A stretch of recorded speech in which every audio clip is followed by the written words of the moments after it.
सवाल पूछ लेता हूं, अगर आप इजाजत दें।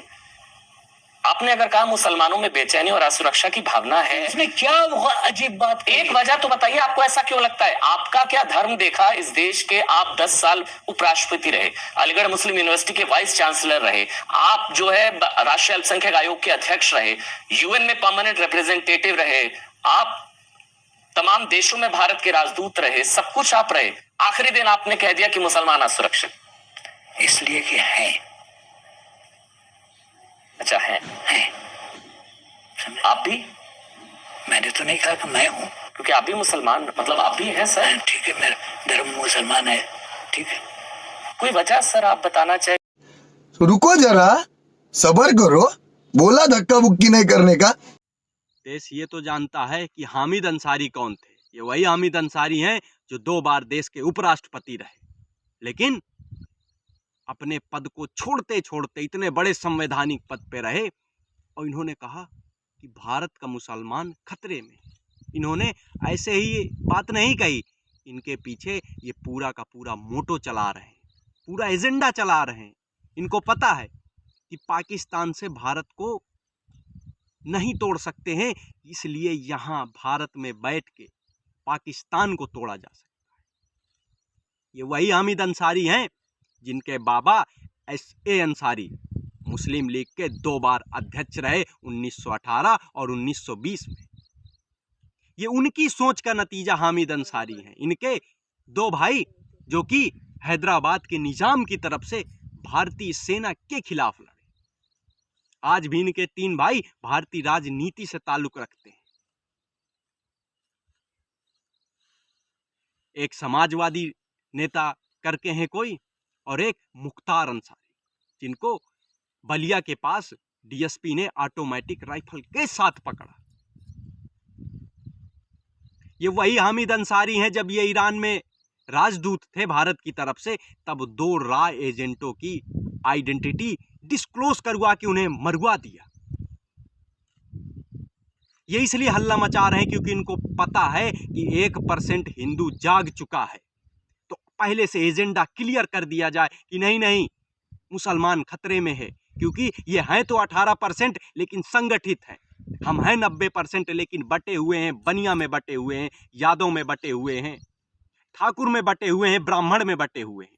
ये अखलाक के मुद्दे को यूएनओ तक ले जाते हैं, लेकिन 2500 कश्मीरी ब्राह्मण मारा जाता है, कोई उफ तक नहीं करता। 50,000 से ज्यादा हिंदुओं को कश्मीर घाटी से भगा दिया जाता है। ये खबर अंतरराष्ट्रीय क्या राष्ट्रीय नहीं बनती है। ये वही हामिद अंसारी है जो कि एएमयू में चांसलर रहा। ये वही एमयू यूनिवर्सिटी है जहां के खुद वाइस चांसलर मोमिनुल हक करके हैं एक कोई, उन्हें ना पुस्तक लिखी थी the path way to Pakistan. उसके पेज नंबर 148 में इन्होंने लिखा था कि अगर एएमयू और जामिया इस्लामिया ना होते तो पाकिस्तान कभी बन ही नहीं सकता था। ये उस सोच पर काम कर रहे हैं। अरे इनका तो सरिया कहता है कि जिहाद तब तक जारी रहेगा जब तक कि पूरा विश्व सरिया में नहीं सम्मिलित हो जाता। सच्चर कमीशन आ गया, किसी ने उफ तक नहीं की। मुस्लिम वक्फ बोर्ड आ गया, किसी ने कोई आपत्ति नहीं दर्ज की। अगर आपको लगता है कि आपके सगे हैं तो आप भूल जाइए, क्योंकि इनकी कुरान में आयतें लिखी हैं कि मुसलमान के अलावा जो भी हैं वो सारे काफिर हैं, और काफिरों को मारने में आप हिचक नहीं कीजिए, उनका गला धड़ से अलग कर दीजिए, उतार दीजिए। आप कितना भी कहते रहें भाई भाई भाई भाई भाई भाई, ये भाई नहीं होने वाले हैं। आप 1 इंच की जमीन के लिए अपने भाई का कत्ल कर देते हैं, लेकिन दूसरा मुसलमान वक्फ बोर्ड के तहत आपकी पूरी जमीन हथिया लेता है, आप कुछ नहीं कर पाते हैं, क्योंकि आपको लगता है समस्या उसकी है तो मैं क्यों बोलूं। अरे समस्या उसकी है तो मैं क्यों बोलूं। अरे आपको अभी भी लगता है कि आपकी समस्याओं को लड़ने के लिए फिर से महाराणा प्रताप और शिवाजी आएंगे, तो एक बात याद रखिए, अगर महाराणा प्रताप शिवाजी दोबारा आए तब तक आप गुलाम हो चुके होंगे और ये सोच रहे होंगे कि अब किनसे बचा कैसा जाए। अभी भी समय है संगठित होने का, एक होने का और होने का सनातनी होने का। ये जरूरी है, जब तक हम सनातनी नहीं होंगे तब तक हम कुछ नहीं कर सकते।